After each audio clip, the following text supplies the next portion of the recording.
It was Saturday evening. The sun had just set, creating a twilight that made it hard to decide whether to turn on headlights. Mark Evans didn't have to decide. He was pulling into his garage on a quiet street in Sharpsburg. A moment later, a slender, dark-haired man emerged from a side door carrying a duffel bag, briefcase, and laptop. Years of experience allowed him to handle the items with ease. He entered his house without calling out to his wife Lisa, knowing she wasn't home. He went to the living room, placing his briefcase and laptop on the couch and his garment bag at the stairs. He hung his coat in the closet by the front door, then removed his jacket and tie, undoing the top buttons of his shirt.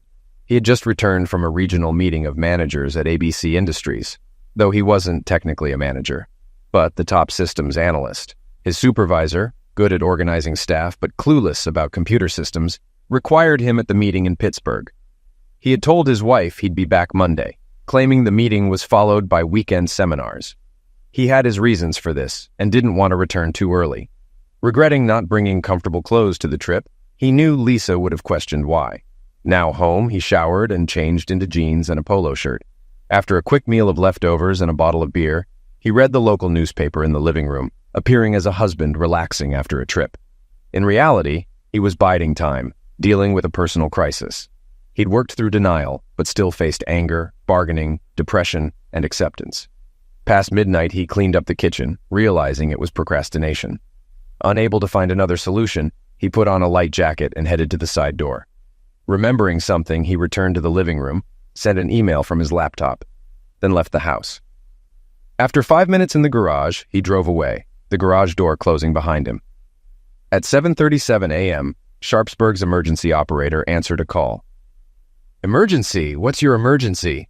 A young-sounding female voice responded. "I need the police. I think a crime has been committed." "Where are you located, ma'am?" the operator asked.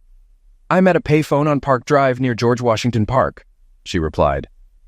The operator, understanding the poor connection, asked, "What crime has been committed, ma'am? Were you attacked or robbed?" The young woman hesitated before answering, "No, it wasn't me. I'm fine. I was running through the park on the access road to the picnic areas and saw a car parked there. The doors were open, lights on, and there was a lot of blood." The emergency operator, now very interested, asked, "Will an ambulance be needed? Are there any injuries?" "No, no one was there, just an empty car and blood." A few seconds later, she added, "I didn't look around much. I was scared someone might come after me, so I ran to this payphone to call you." "You did the right thing. A car is on the way and should be there in less than 10 minutes. Please wait for the officers so you can show them the exact location." Alarmed, the caller replied, "No, I'm not waiting. What if they come after me? I'm going home." She then hung up. The emergency operator stared at the screen as the call ended. "Damn it. I hope I didn't divert officers from something more important." Around 2 o'clock in the afternoon, Detective Peter Nesbitt arrived at the Evans house. A blonde woman pulled into the driveway as he got out of his car. He quickly approached her. "Excuse me, I'm looking for Mrs. Evans." She turned, pulling a suitcase from the car, and replied, "I'm Lisa Evans. Do I know you?" "No, ma'am. I'm Detective Peter Nesbitt from the Sharpsburg Police. We're trying to locate your husband, Mark Evans. His car was found abandoned in George Washington Park this morning." He showed his badge and ID. Lisa looked concerned, but then said, "Mark is in Pittsburgh. He always leaves his car at the airport. You must be mistaken." Detective Nesbitt insisted, "We're sure it's his car. Both the license plate and VIN match his registration." Confused, she walked toward the side door. "If it's his car, it must have been stolen from the airport. I don't know what else to tell you." Nesbitt persisted. "When did you last speak to your husband? Could you call him now to make sure he's in Pittsburgh? Does he have a cell phone you can call?" Lisa stopped, put down her bag, and rummaged through her purse for her phone. "He called me yesterday morning from Pittsburgh. I'll call him now." She dialed his number, but a phone rang in the detective's pocket. He answered, "Hello, Mrs. Evans." Surprised, she asked, "How did you get Mark's cell phone?" Nesbitt replied, "I can't give it to you. It's evidence in a possible major crime. It was found in your husband's car." Lisa, now more concerned, asked, "Major crime? What do you mean?" "Your husband's car was found with the doors open and a bullet hole. We need to find him to rule him out as a sufferer or suspect. Could you call his hotel in Pittsburgh?" Lisa picked up her briefcase and said, "Sure, the hotel number is in my address book. He always stays at the same Holiday Inn. Come inside and we'll sort this out." Inside the kitchen, she quickly found the number and called the hotel, But after hanging up, she turned to the detective. "Mark's briefcase and laptop are in the living room. I don't understand." The detective, looking thoughtful, called his colleague. "Hi, Dave. It's Pete. I need a search warrant for the Evans house. We need to determine if Mr. Evans is a sufferer or a suspect. Bring it here ASAP. I'll be waiting." He hung up and sat down across from Lisa. "A search warrant? You can search all you want. Just ask. I want you to find my husband." Detective Nesbitt replied, "I need to follow protocol. If your husband is involved in anything illegal, any evidence found without a warrant can't be used in court." Lisa, angry, said, "Illegal? Mark isn't involved in anything illegal. He works with computers." Nesbitt asked, "Why did he come back to town without telling you?" Lisa turned pale and whispered, "Oh no, he can't be." Panicked, she said, "I have no idea why he came home early. All I know is he's not involved in anything illegal." Her panic grew. "Mark could be hurt somewhere. You have to find him." Detective Nesbitt more gently said, "We don't know anything for sure yet, Mrs. Evans. I need to do things right. All of our officers are looking for your husband. Why don't you make some coffee while we wait for the warrant?" His sympathetic tone calmed Lisa, and she began to make coffee. However, she tensed again when he said, "While we have coffee, could you tell me how you spent the last 48 hours? We need statements from everyone involved." Nesbitt waited a few minutes before asking for a preliminary statement. They sat at the kitchen table, drinking coffee while he described the condition of Mark's car, including the bullet hole and blood. He said the blood suggested a second bullet shot the body, which was lying on firewood next to the car, and that the bullet was being examined. The car was towed for further inspection, and the medical examiner and forensic scientist were still working on the scene. Detective David Klein, Nesbitt's partner, arrived with the search warrant and 2 forensic technicians. They began a thorough search of the Evans home, garage, and car. Nesbitt arranged with Lisa to collect Mark's razor and toothbrush for DNA comparison. Lisa was so distressed that Nesbitt asked her to stay on the couch while they finished the search. After an hour, they decided to take only Mark's briefcase, laptop, and DNA samples. The laptop was password protected. "Mrs. Evans, do you know your husband's laptop password?" Lisa, hopeful to help, said, "It used to be his first and last name and his birth year, Trimark 1971. It should work." None of the variations worked. Nesbitt reassured her, "Our technicians will find a way around it." The items were stored in the forensic van. Nesbitt sat with Lisa to get her statement. "So, Mrs. Evans, I need some basic information about your whereabouts this weekend. Let's start with Saturday morning." Lisa took a deep breath. "Saturday morning, I did chores around the house. Mark called from Pittsburgh around 1 o'clock or 1:30, apologizing for not being home. I went shopping until 4:30, then came home.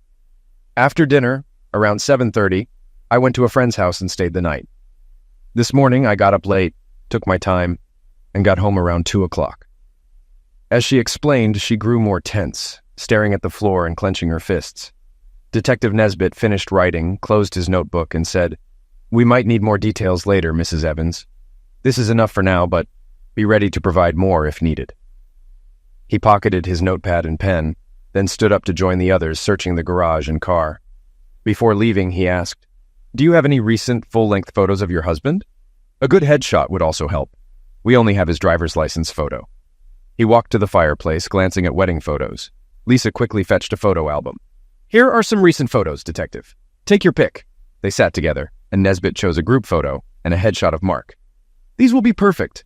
Lisa handed him the photos, and he asked, "Is the man in the photo a relative? If we need a DNA sample, a family member could help if we can't use the razor or toothbrush."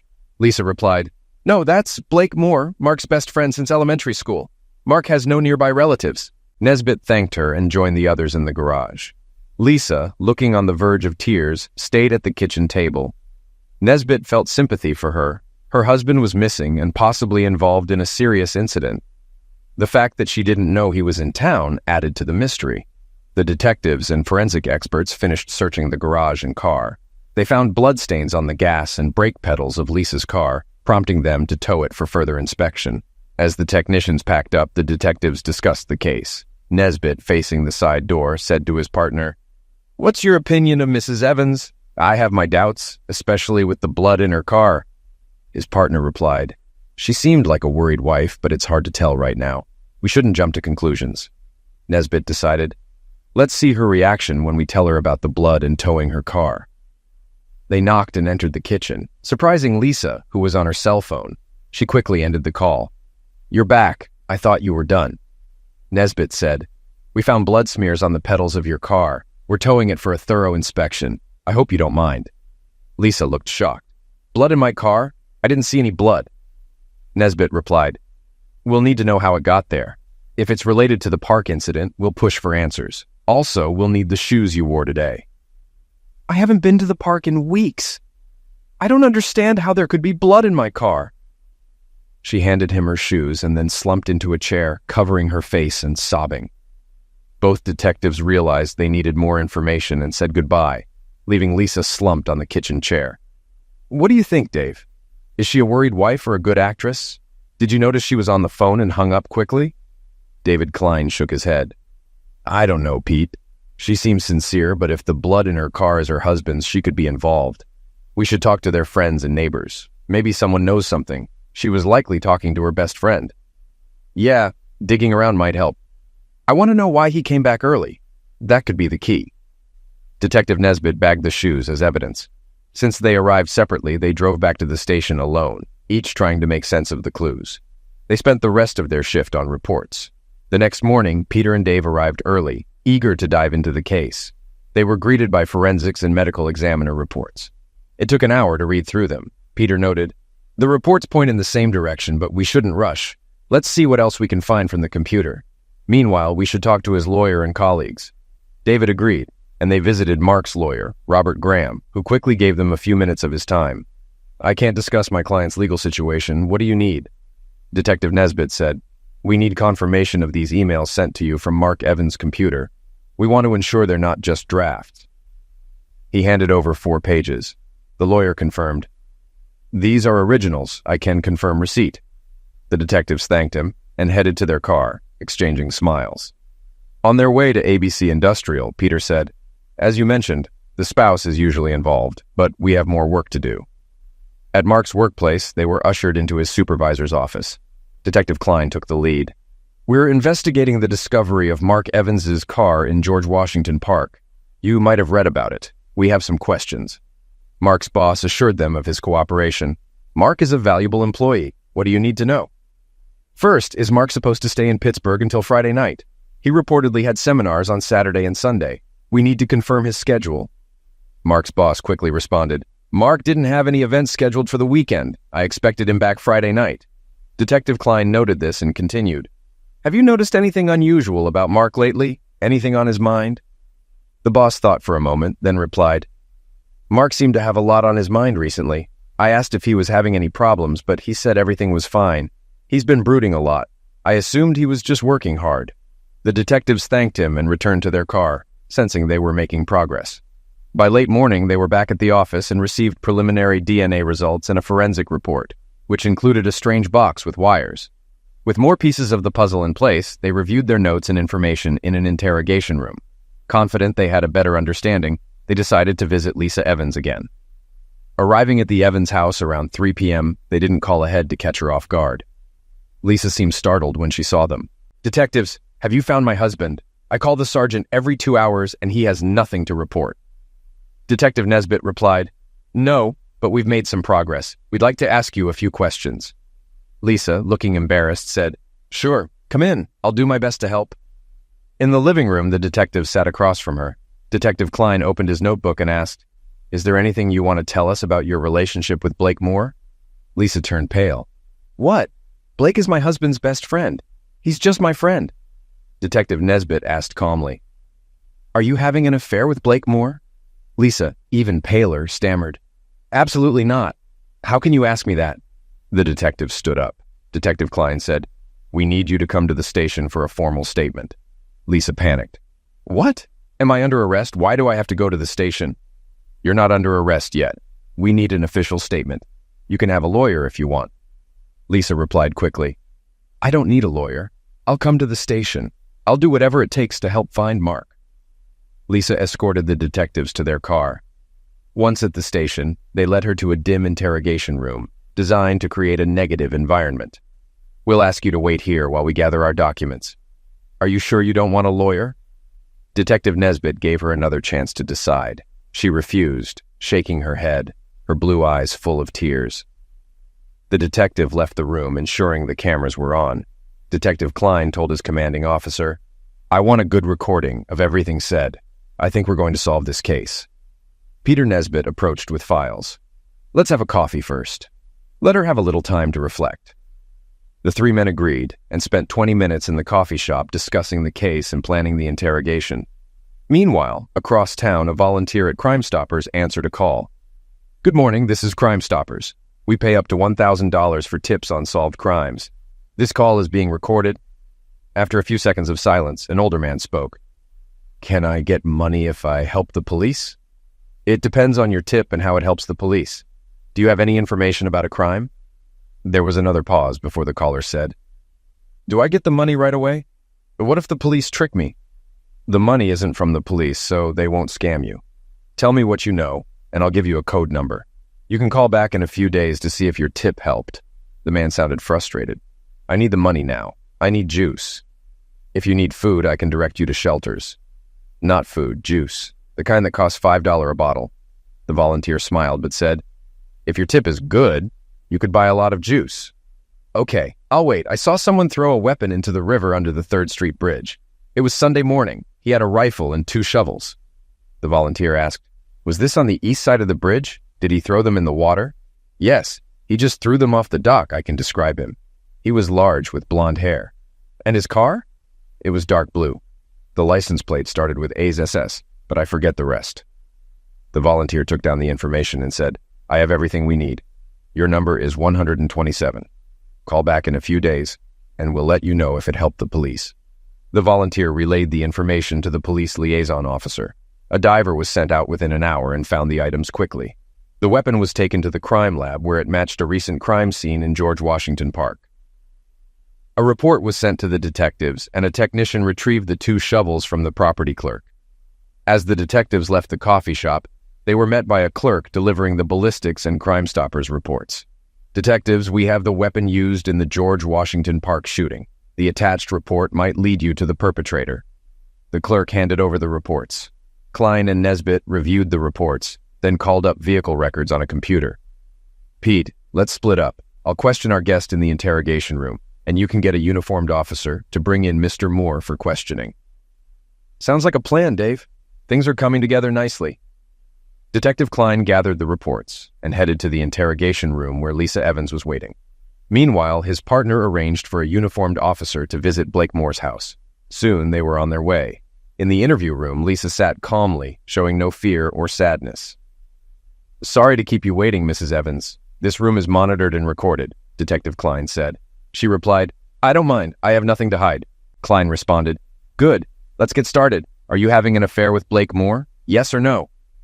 Lisa's shoulders slumped and she looked away. "Yes," she whispered. Klein showed her papers from Mark's laptop. "We have proof of your affair. Your husband knew. He sent these to his attorney, planning a divorce on grounds of infidelity. This map shows your visits to Moore's house." Lisa looked shocked.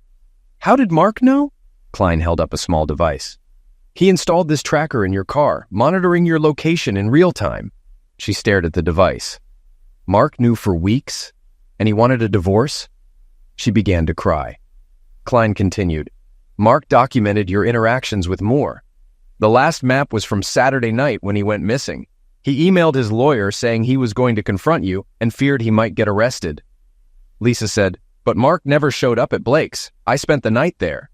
Klein replied, "Preliminary DNA results show the blood in the park is his. We found the weapon used, linked to your lover. The question is how long you'll cover it up." Lisa insisted, "Blake didn't do anything to Mark. We were together all night." Klein added, "We also found your husband's blood in your car and on your shoes. My partner is picking up Mr. Moore now. Whoever tells us what happened and where to find Mark's body will get a better deal." Lisa was silent, visibly shaken, as Klein gathered the papers and waited for her response. Detective Klein handed Lisa the blood test reports, but she barely glanced at them. "Mark can't be dead. I love him. I need him," she sobbed, clearly very upset. "Blake will tell you the same. If Mark got hurt in the park, we had nothing to do with it." She cried into a crumpled, wet handkerchief. Detective Klein gave her a few minutes to regain composure. When she seemed calmer, he said, "There is no doubt your husband is dead. The medical examiner concluded there's over a 95% chance based on blood loss and the lack of treatment at any facility in the county. He handed her the report and photos of the scene. Seeing the bloody photos, she burst into tears again. I'll leave you alone for a few minutes to think. You're not helping yourself by denying responsibility. Klein left the room, placed the reports on his desk, and shook his head as he passed his commanding officer. He headed to the break room for coffee, while his commander monitored Lisa on the interrogation room camera. Detective Nesbitt, thinking about the case, drove to Blakemoore's house, meeting a patrol car there. Nesbitt was almost surprised when Blakemore answered the door promptly. "Yes, officers. How can I help you?" Moore asked, seeing the police. Detective Nesbitt introduced himself. "I'm Detective Nesbitt, here about Mark Evans' disappearance. We need you at the station for questioning. Mrs. Evans is there now, and we have questions that require your input." Moore asked, "Am I under arrest? I know Mark is missing, but I don't know how I can help." "We have questions you might help answer. Please come with us. You're not under arrest." Moore, too stunned to resist, joined them in the unmarked car. He sat in the back, complying with department protocol. Detective Nesbitt turned to his partner. "Let's head to the station." On the way, Nesbitt asked Moore, "How well do you know Mrs. Evans?" "She's just Mark's wife to me. Why do you ask?" Moore replied. "Just wondering. What do you do, Mr. Moore?" "I run a landscaping company, Moore's Landscaping. We do a lot of commercial work, even for the city," Moore said, relaxing a bit. At the station, Moore was placed in an interrogation room next to Lisa's. Detective Nesbitt gathered Klein's folders and began questioning Moore. Initially, Moore denied the affair, but evidence from emails and surveillance reports made him confess. He admitted the affair lasted almost 4 months, but insisted neither of them injured Mark, and that they didn't leave his house the night Mark disappeared. As Nesbitt pressed him, Moore suggested a new theory. If Mark found out about us, he might have gone into a rage or even hired someone to make it look like we were involved. He and I have history. Nesbitt countered, "We have the weapon used. A witness described you and your car, and provided most of your license plate number. Don't try to claim Mark framed you with an elaborate self-destruction." Blakemore became agitated and said, "You don't know Mark. We've been best friends since elementary school, but I've learned not to mess with his girlfriends or his wife. In high school, I dated one of his girlfriends behind his back. When he found out, he scared me, even though I'm bigger and stronger. He warned me he'd liquidate me if I did it again." The detective, slightly amused, replied, "So, you were scared of him, but still had an affair with his wife?" Blake, calming down, said, "I couldn't resist her. It built up over the years, and a few months ago, I made a move. We've been seeing each other since. I can't believe he found out. We were so careful." The detective sifted through reports. "Affairs often lead to homicide. I think you and Lisa planned this. You can either come clean or face the maximum penalty. Your choice." Blake insisted, "We had nothing to do with it. If Mark found out, he might have done something drastic. Maybe he set us up." Detective Nesbitt said, "We have enough to search your home, car, and office. Confess now for leniency. Use your head, Blake." Blake, outraged, said, "I didn't hurt Mark. Maybe Lisa did something, but I don't know about it." The detective picked up his papers and left the room, saying, "When criminals work together, one always tries to blame the other. You won't be leaving anytime soon." Outside, Detective Nesbitt found his partner with another report. "The shovels found in the river are from Moore's Landscaping. These guys think we won't find out." Later, the detectives presented their evidence to the district attorney. Despite lacking a body, the evidence was strong enough to press charges. Half an hour later, Lisa Evans and Blake Moore were charged with Mark Evans' homicide. They proclaimed their innocence as their Miranda rights were read. After the arraignment, Lisa and Blake were fingerprinted and photographed, neither needing to be told not to smile. As they were led back to their cells, they spoke for the first time since being charged. "What are we going to do, Blake? They can't believe we did anything to Mark, can they?" Lisa asked, still sniffing. "We need our own lawyers, or maybe share one to save money since we're accused of the same thing. But this is all wrong. I think Mark set us up," Blake said, frustrated. "You can't believe that, can you? Why would Mark go to such extremes?" Lisa asked, shocked. "I don't think you knew Mark as well as you thought. I'm amazed he didn't do something drastic when he found out about us. If I thought he'd find out, I wouldn't have touched you," Blake replied, shaking his head. Blake told Lisa about a past incident when he had secretly dated Mark's girlfriend. Standing by the cell bars, separated by a concrete wall, they could easily talk. "I don't believe Mark would do this. I don't even know how he found out." We were always careful and only met when he was out of town, Lisa said thoughtfully. I regret betraying him. Even if he's not dead, I want a divorce, she added, her voice trailing off with emotion. Blake listened to her sobs and said, Lisa, stop it. You knew the risks when you came to my house. You were aware of the consequences. She quieted down and said softly, You're right. I just hope he forgives me. After a pause, Lisa suggested, I could call Robert Graham, our attorney. Maybe he can represent both of us and split the costs. They agreed, and Lisa got an officer's attention to make a call. However, Robert Graham declined due to his involvement in Mark's divorce proceedings, recommending his colleague Basil Smith instead. Lisa agreed, and Smith was on his way. Blake was pleased to hear this and thanked Lisa. They waited in their cells until Basil Smith, a seasoned lawyer, arrived. The introductions were brief, and Smith reviewed the charges. So, you're both charged with Mark Evans' homicide. What did the officers tell you? Smith asked. Mrs. Evans, you first. Just the main points. Lisa recounted her story, ending in tears. I had nothing to do with it. I love Mark. I couldn't hurt him. Smith then turned to Blake. Your turn, briefly. Blake summarized his experience, asserting, We had nothing to do with Mark's disappearance. I think Mark organized this to frame us. Smith, sensing the urgency, said, We need to focus on getting you both out of here. Bail will likely be set at $100,000 each. Will that be a problem? Lisa, shocked, asked, Do I need $100,000 for bail? No, just 10% or $10,000 cash for the bail bond, Smith reassured her. They agreed they could manage bail and were eager to be released. Smith informed them, You'll be arraigned tomorrow morning.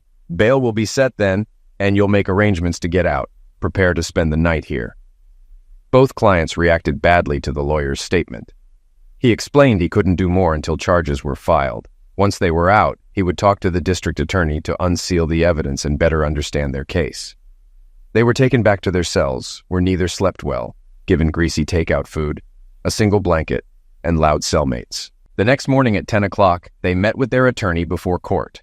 Despite their disheveled appearance, they entered their pleas of not guilty, and bail was set at $100,000. Blake, owning a home and business, quickly negotiated a $10,000 bond and was released by early afternoon. Lisa was less fortunate. Without sole ownership of her home and finding her savings account empty, she had to call her parents for help. After much persuasion, they agreed to provide the $10,000. However, the delay meant she spent another night in jail, this time with 2 tipsy courtesans. The next day, after the financial matters were resolved, she was released, went home, showered, and ignored incoming calls. The next month passed quickly. Lisa learned that Mark had withdrawn the money from their account to protect his share before their divorce. She received the divorce papers without knowing what he did with the cash. Lisa and Blake met with Basil Smith several times. Smith received copies of the evidence and planned to meet with the district attorney to get the charges dismissed, arguing the difficulty of obtaining a conviction without a body or witness. He suggested hiring a private investigator to explore if Mark had orchestrated his own disappearance. Blake agreed, but Lisa believed Mark was a sufferer of a botched carjacking. Over the next few weeks, the investigator found nothing. He tried to find the tipster who reported the discarded rifle and shovels, but no one recognized the voice from the call. The tipster never followed up, adding to the mystery. Meanwhile, tensions between Lisa and Blake grew. After his release, Blake suggested they continue their affair. Lisa refused, blaming him for her situation. I want nothing to do with you except our court case, she said, often crying. Blake's response was cold. Suit yourself, Lisa.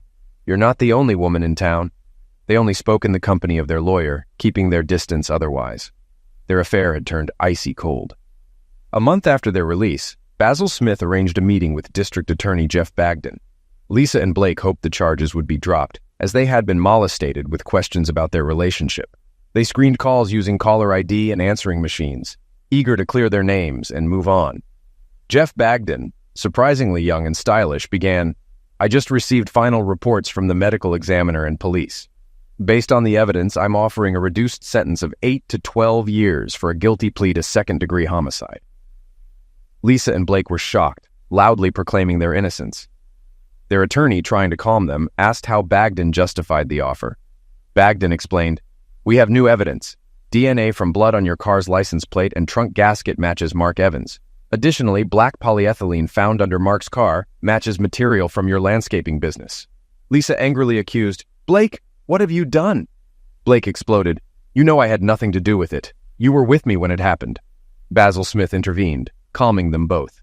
He addressed Bagden. "Excuse my clients, we hoped the charges would be dropped and your statement caught them off guard." Bagden, amused, replied, "I understand, but we have enough evidence to go to trial. The medical examiner's report confirms the sufferer lost too much blood to survive. The crime scene suggests the body was dragged and loaded into a car. The prosecution is confident." Bagden handed over the reports and left. Lisa and Blake hurriedly talked to Smith, who told them to be quiet. He said, "I know you're shocked. Don't fight each other. We need to figure out a defense. Do you want to reject the plea deal?" Both refused the deal, convinced they wouldn't be convicted. Smith agreed to prepare for trial. After they left, Smith reviewed the reports, questioning whether his clients were truthful. Despite his doubts, he was committed to defending them. Months later, the trial began. Judge Robert Cox took his seat at 10 a.m. on Monday. Basil Smith sat between Lisa and Blake to manage their tension. He had considered suggesting separate lawyers, but they couldn't afford it. Blake's business was struggling, and Lisa had quit her job due to the stress of the trial and difficulties with her missing husband's friends. District Attorney Jeff Bagden began his opening statement directly.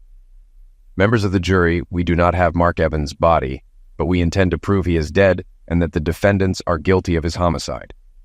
He revealed that the defendants had an affair, which Mark Evans discovered, leading him to file for divorce. Although it was unclear how or when Mark found out, traces on his computer showed he knew when and where they met. Emails documented his tracking efforts, financial preparations for divorce, and his intention to confront them. "We cannot pinpoint when they met, but we know the results. Evidence suggests they met at Mr. Moore's residence, where Mr. Evans was incapacitated, placed in the passenger seat, and driven to George Washington Park. There, he was shot in the upper chest while likely unconscious. He was dragged from the car, thrown to the ground, and shot again, this time striking his carotid artery. Graphic photos will show his final moments." At this point, Lisa Evans lost her composure, requiring Judge Cox's intervention to restore order. Bagden continued, "After the second shot, Mr. Evans was wrapped in plastic, dragged from the site, and loaded into Mr. Moore's trunk. He was driven to an unknown location and buried. The homicide weapon and shovels were dumped in the river, but a concerned citizen reported this, leading police to recover them. Forensic analysis confirmed the defendant's presence at the crime scene. Mr. Evans' blood was found on Mr. Moore's car and on Lisa Evans' shoes." Bagden concluded, "The defense will claim they were not at the scene, relying on each other's alibis. I am confident you will see through this and find them guilty." Basil Smith countered, emphasizing the presumption of innocence and urging the jury to focus on the evidence. Despite his efforts, the district attorney's statement had a strong impact.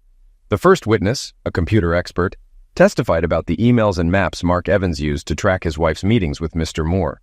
The tracking device, described in Mark's letter to his counsel, accurately logged locations and times. This evidence embarrassed Lisa Evans, while Blake Moore appeared bored. Smith's cross-examination yielded little, as the device and emails were indisputable. Reporters took notes, especially about the tracking device, anticipating interest from their readers. After an extended lunch break, the trial resumed with testimony from the emergency operator and 2 patrolmen who first responded. They provided basic, drama-free facts about discovering Mark Evans's car.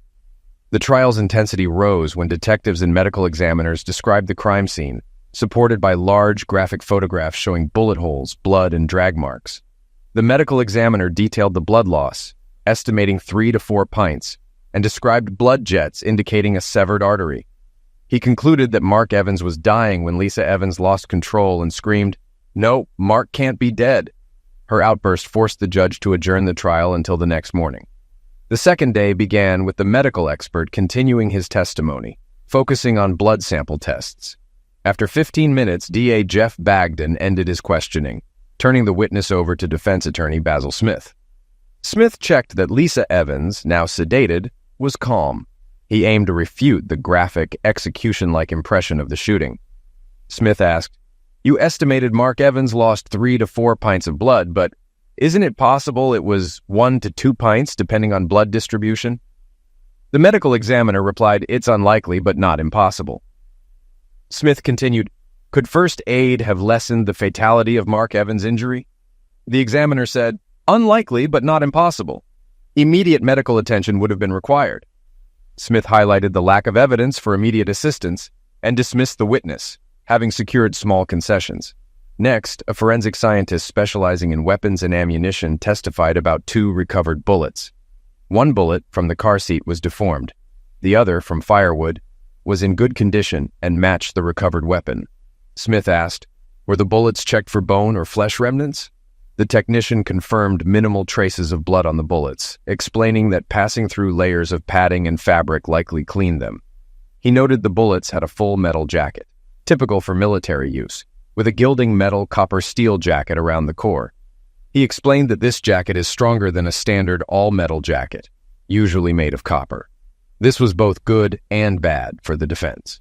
While there was no evidence the bullets passed through the body, the circumstances and type of bullet explained the situation. The hope of tracing the weapon was futile. It was sold at a weapon show 20 years ago with no buyer record. Basil Smith did confirm no fingerprints or DNA from the defendants were found on the weapon or casings. Anything not washed away by river water was wiped clean before disposal. Another technician discussed the shovels found. There were no fingerprints or DNA, but they were branded Moore's Landscaping. 14 identical shovels were found at Moore's business. Cross-examination yielded no new information. Witnesses from the Forensic Science Department and police continued all morning and afternoon. Basil Smith's most significant cross-examination occurred with a technician who found blood in Blake Moore's car. The technician admitted the blood could have been planted by a third party, giving Smith a small victory. Things complicated with testimony from the technician at Lisa Evans's home. Blood was found in her car and on her right shoe. Although the technician admitted they couldn't determine if the blood was transferred from the shoe to the gas pedal or vice versa, the lawyer hoped this doubt would help Lisa. As the prosecution's witnesses concluded, the third morning began with the defense's evidence presentation. Local newspapers speculated that the defense would struggle against the prosecution's evidence. They suggested that without a body, a conviction would be difficult, especially given the defense's strategy of casting doubt on whether Mark Evans was really dead. Basil Smith's first defense witness was blood analysis expert Dr. Wilbur. He testified, "A better job could have been done collecting blood evidence. Properly analyzing blood-soaked soil could have given a more accurate estimate of blood loss." He believed as little as 1.5 pints of blood could have created the scene, and someone losing that much blood could still be alive. The district attorney did not cross-examine him. Next, Blake Moore testified, claiming innocence and suggesting Mark orchestrated his own homicide. He stated he never owned a weapon, and the shovels found could have been stolen from his work sites. Basil Smith kept the testimony brief, turning Moore over for cross-examination. Jeff Bagden asked, "Why do you think Mark Evans would organize his own homicide?" Blake recounted how Mark had threatened him in high school after Blake dated Mark's girlfriend behind his back.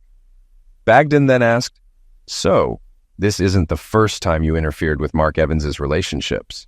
Don't you think if he wanted to destroy someone, he would have chosen you?" Blake Moore couldn't directly answer the question, muttering that his physical advantage over Mark would have prevented a confrontation. "So, you think you could intimidate your friend into taking his own life? Is that why you felt comfortable taking his wife?" the prosecutor asked, then continued without waiting for an answer. "Your actions show you're a narcissist who thinks he can have any woman and disregard friendship." Basil Smith objected, arguing the prosecutor was testifying rather than asking questions. The judge agreed and instructed the jury to disregard the prosecutor's last statement. Despite this, Blake was visibly upset but left the stand without further comment. Basil Smith realized Blake's testimony had backfired, but hoped Lisa's testimony might help. Lisa, more composed, emphatically stated she wasn't involved in any attack on her husband and suggested he might have been carjacked. Basil chose not to ask additional questions. The prosecutor asked Lisa, "Where were you between midnight Saturday and 2 p.m. Sunday?" Lisa, embarrassed, replied, "I was with Blake Moore at his house from 8 p.m. Saturday until about 1:30 p.m. Sunday." "You didn't quite answer the question. Tell us what you did from midnight Saturday to Sunday." Lisa, flustered, said, "I was in Blake's bedroom at midnight. We were, doing it." "And how long did this last?" the prosecutor pressed. "Probably until after 1 a.m., Lisa admitted, embarrassed. "Then what?" he asked. "We slept until about 5:45 a.m., she said. "Was Mr. Moore in bed when you woke up?" "Yes, he was there. We got busy again and went back to sleep around 6:30, then got up at 11 a.m., Lisa said quickly. So you woke him up to do it again at 6:30? The prosecutor clarified. Lisa, embarrassed, replied, No, he was already ready. The prosecutor, seeing the jury's reaction, continued, Tell us exactly how you woke him up. Lisa, resigned, said, I just started doing it with him. The prosecutor moved in for the final blow. You said you love your husband. Is that true? After Lisa's emphatic yes, he continued, you spent the night with his best friend while he took his life. How can we believe you weren't involved in his end of life? Lisa cried quietly, unable to answer. Judge Cox ended her suffering by asking if there were any more questions. When there were none, the judge announced a lunch recess. After Lisa composed herself, she joined her attorney, Basil Smith, for a somber lunch. The experienced attorney warned them the case could go either way. Privately, he was pessimistic since both clients had faltered on the witness stand. The afternoon session ended quickly as Smith announced there were no more defense witnesses. Both attorneys prepared their closing statements. The prosecutor emphasized the overwhelming evidence against the defendants, while the defense stressed the circumstantial nature of the case, the absence of a body, and the lack of a clear motive. The case went to the jury by 4 p.m., and they deliberated for 2 hours before retiring for the night. The next morning, Lisa and Blake waited at Basil Smith's office for the jury's verdict. Sharing a conference room, they put aside their differences, hoping for acquittal. By 3:30 p.m., the call came. The jury had reached a verdict. Lisa's parents, who had come to town for the trial, were present at the courthouse. The verdict was announced quickly, guilty of second-degree homicide. Lisa burst into tears, and Blake pounded his fist in frustration. They were handcuffed and taken into custody, with Lisa having a brief moment to speak to her parents, proclaiming her innocence. The week between conviction and sentencing passed slowly. Lisa's parents visited daily, while Blake received one visit from a cousin. At sentencing, both received 15 years to life. Basil Smith promised to review the court records for a possible appeal. Within 3 days, they were transferred to state prison. Lisa's prison had a good reputation, but Blake's had a history of riots. With the trial over, media coverage ceased, and Lisa Evans and Blake Moore faded from public attention. A couple of months later, Basil Smith and Jeff Bagden met for a drink. Reflecting on the case, Smith expressed surprise at the convictions, believing the defendants' consistent stories suggested innocence. Bagden replied, "The jury didn't believe them. I try not to take these cases personally unless they involve particularly heinous crimes or children. This case wasn't the worst, but it didn't generate much sympathy for the defendants." A year later, a news item reported a major disturbance at Blake Moore's prison. Blake had been stabbed during the riot and transferred to the hospital with a collapsed lung. He was in serious condition but expected to survive. 18 months after Lisa Evans and Blake Moore were convicted of Mark Evans' homicide, Basil Smith rarely thought about the case. He had spent the first year reviewing transcripts, but found no legal grounds for appeal. One quiet Wednesday morning at the New York office of the Innocence Project, the receptionist received a FedEx package. Inside were a DVD, a sealed biohazard bag, and a multi-page letter. Intrigued, she called Tony Kelly, a young lawyer, to look at it. Tony, dressed casually, took the package to his office. He had been with the Innocence Project for a year, doing legal research. He enjoyed helping those wrongfully convicted. Sitting at his desk, he read the letter. The letter, addressed to the Innocence Project, began, "Regarding the convictions of Lisa Evans and Blake Moore, I don't know where to begin, so I'll start at the beginning. My name is not important, but the information I have could change the lives of the 2 convicted and 5 others, including me. About 15 months ago, a man responded to my ad for a computer-literate person. He knew as much, if not more, about business networks than I did. I hired him immediately. This man, whom I'll call Mark, was quiet but exceptionally skilled. Within 2 months, my business grew by 50% due to his efforts and long hours. When Mark started working for me, he had just arrived in town and hadn't rented a place yet. My business was new, so I rented him our basement room for extra income. I wanted to reinvest profits into the business to support me and my young son. Though a risk, something about Mark convinced me he was no threat. We quickly settled into a routine. For the first 3 months, he lived in the basement but ate with us and commuted together. He often worked extra hours without pay, preferring productivity over TV or sleep. Over time, our relationship evolved from employer-employee to friends and eventually into a loving family. My son now calls him Dad.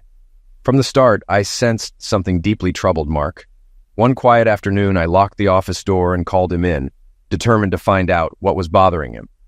He eventually confessed he was running from a failed marriage. His wife had betrayed him with a good friend, and he nearly committed homicide self-destruction because of it. Our conversation helped him overcome his past. We started dating on weekends, maintaining separate roles during the week. After a month, he moved from the basement into my bedroom, and we became a family. Despite this, I felt he was still hiding something. Our relationship grew stronger, and Mark became a father figure to my son, who needs a loving dad. 4 days ago, Mark collapsed at work and was diagnosed with a heart condition requiring surgery. Once stabilized, he was moved to a private room where he shared his story, afraid it would die with him if he didn't survive the surgery. He told me this over the course of a day. Once I agreed to share his story with you, he seemed relieved. Now, as he sleeps, I'm typing this letter with our son asleep beside him. I need to finish this tonight, create a DVD, and send everything to you by noon tomorrow, ensuring it can't be traced back to us. Mark's story began almost 2 years ago. He was happily married to Lisa for nearly 6 years when he noticed a small bruise on her right bosom. Initially thinking it was from bumping into furniture, he realized it looked more like a love bite. Knowing it wasn't from him, he spent the night troubled by various scenarios of how the bruise got there. These thoughts stayed with him the next day at work. By the time he got to his office, he felt foolish for his suspicions. He had no evidence of wrongdoing and thought it was all circumstantial. Just before lunch, the parts delivery manager brought him a tracking device to evaluate for improving the delivery service. Mark quickly decided how to test it. 3 days after installing the device in his wife's car, he checked the monitor while at work. She had said she was going shopping, but the tracker showed she went to Blake Moore's house. An hour later, her car was still there. Suspicious, he called her. When she said she was shopping, he knew something was wrong. That evening, he listened to her false story about shopping, feeling sick, but deciding not to jump to conclusions. He observed her for another week while on a business trip, tracking her car through 3 states to Blake's house from 8 p.m. to 2 a.m. She lied about being home the entire night. The confirmation of her infidelity devastated him. When he returned, he considered destruction. He knew Blake was a ladies' man, but never thought he'd pursue Lisa. Her betrayal broke his heart. That night, he visited the elderly widow next door under the pretense of borrowing a wrench. He retrieved a hidden revolver from her late husband's toolbox. Mark intended to use it to eliminate Blake and Lisa, then himself. He decided to wait until he caught them together. He ordered his own tracking device to return the one he was evaluating. Luckily, Lisa and Blake didn't meet for another week, giving Mark time to rethink. In those days, he devised a better plan: to frame them for homicide. He spent a week planning and gathering supplies. When ready, he claimed a weekend business trip, knowing they'd meet while he was away. When his wife went to Blake's, he set his plan in motion, creating a paper trail suggesting he was divorcing her. He almost forgot to send a crucial email to his lawyer that would implicate Lisa and Blake. Before leaving, he fired a bullet into his car's passenger seat and another into a wooden block, muffling the shots with a blanket in the garage. This step felt like a relief, marking the start of his revenge. You should look for archived newspaper articles online. Mark followed the trial daily and said most of the story was documented by court reporters. He thinks a complete review of the court transcript will clarify everything. First, he drove his car to a park near Blake's house and found a secluded spot. He had a large gym bag with all the materials for his plan. He spread everything out on a picnic table, covering it with an old blanket. He unloaded firewood, plastic sheeting, and a spare tire, creating a drag trail to the paved road, then returned the tire to the trunk and spread the firewood around. Using a small flashlight, he did all this and then sat quietly to see if anyone noticed. Mark drew blood from his hand using a needle, collecting nearly 2 pints, which he diluted with distilled water. He sprayed this blood in patterns to mimic an arterial jet and smeared it on the car seat and ground to suggest a significant blood loss. He filled bullet holes in the firewood and car upholstery with more blood. After finishing, he packed everything in his gym bag and left the park, reaching an old car he had bought for the purpose. Dizzy from blood loss, he rested until nearly 6 a.m., then drove to Blake's house to finish his plan. Lisa's car was still at Blake's house and unlocked, so he put a couple of drops of blood on the gas pedal. He also smeared blood on Blake's car, but got scared when he saw a light on in Blake's bedroom. He quickly left, went to a payphone, and used a voice changer to report his car in the park, pretending to be a woman. He then disposed of 2 shovels and the revolver in the river. Exhausted, he stayed in a motel for 2 days, taking supplements and eating energy bars. He made another call with the voice changer, this time as an old man, which helped the police find the revolver. Mark told me this whole story because he wants to leave his past as Mark Evans behind. He now uses a different identity, which my son and I know him by, and wants to keep it. He asked me to send this information to help overturn the convictions of Lisa Evans and Blake Moore. Tomorrow I'll pick up a copy of the New York Times and an inkwell. We'll use part of the front page to put all of Mark's fingerprints in a bloodstain, which will match the DNA from the park, proving he's alive.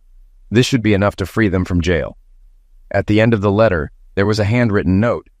Mark came out of surgery in good condition. He wants me to fly to Seattle tomorrow to send this package. I hate to leave him, but it will ease his mind.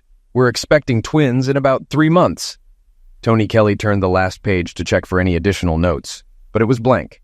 He put his feet down from the desk and examined the other items in the package. The DVD was labeled Photos Taken in George Washington Park, and the black plastic envelope was marked Fingerprints and DNA. He reviewed the printed pages again for any extra notes and then called a senior attorney. This was beyond his ability to handle alone. It didn't take long to confirm that the DNA belonged to Mark Evans, and the fingerprints matched those from his car found in the park, proving he was still alive.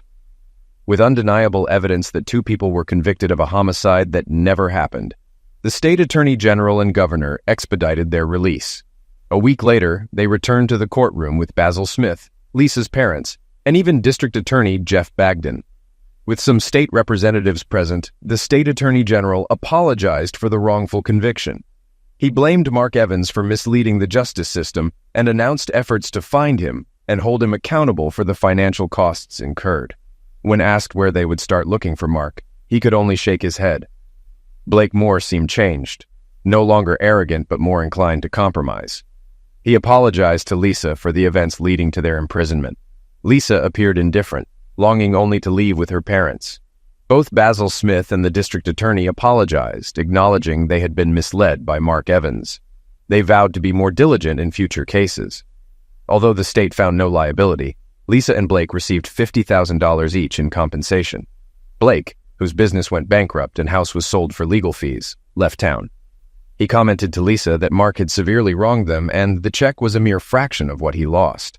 Lisa, visibly worn from her ordeal, simply said they deserved it and left without saying goodbye. 2 weeks after cable news reported their release, a large envelope arrived at Basil Smith's office. Inside was a note for the attorney and a sealed envelope for Lisa. Basil delivered the letter to Lisa at her apartment. After a brief conversation, he left her with the envelope, which she opened with apprehension. Recognizing Mark's handwriting, she read the letter.